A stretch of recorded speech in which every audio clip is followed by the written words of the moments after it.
نحمده ونصلي على رسوله الكريم أما بعد فأعوذ بالله من الشيطان الرجيم بسم الله الرحمن الرحيم لقد كان لكم في رسول الله أسوة حسنة وقال رسول الله صلى الله عليه وسلم من أحب سنتي فقد أحبني ومن أحبني كان معي في الجنة أو كما قال عليه الصلاة والسلام সম্মানিত ভাই বন্ধুগণ, আল্লাহ তাআলা আমাদেরকে দুনিয়াতে পাঠিয়েছেন একমাত্র আল্লাহ তাআলা ইবাদত বন্দেগী করার জন্য।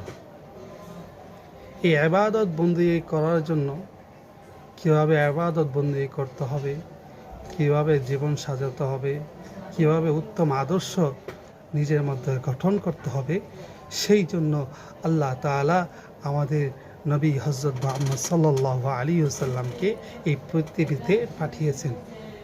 একমাত্র ওনার থেকে আদর্শ গ্রহণ করে আমাদের জীবন সাজাবো।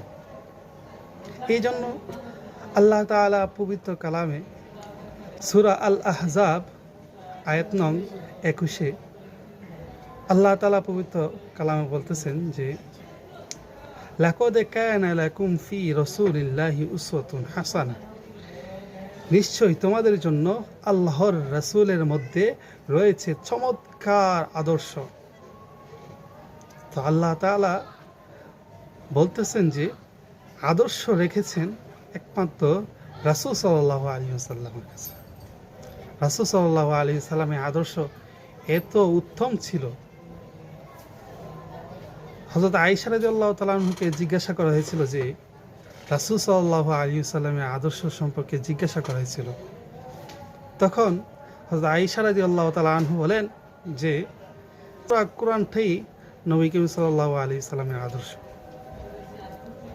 কোরআনের কারিমে যত দিক নির্দেশনা আছে সবগুলা রাসূল সাল্লাল্লাহু আলাইহি ওয়াসাল্লামের বাস্তব জীবনে কায়েম করেছেন।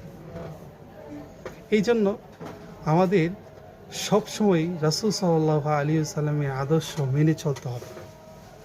যে ব্যক্তি রাসূল সাল্লাল্লাহু আলাইহি ওয়াসাল্লামকে আদর্শ মেনে চলতে পারবে, যে ব্যক্তি রাসূল সাল্লাল্লাহু আলাইহি ওয়াসাল্লামকে ভালোবাসবে, মহব্বত করবে, সেই দিক দিয়ে লক্ষ্য করে রাসূল সাল্লাল্লাহু আলাইহি ওয়াসাল্লাম পবিত্র হাদিসে বর্ণনা করেন, মান আহাব্বা সুন্নতি ফাকাদ আহাব্বানি ওয়া মান আহাব্বানি কানা মাই ফিল জান্নাহ।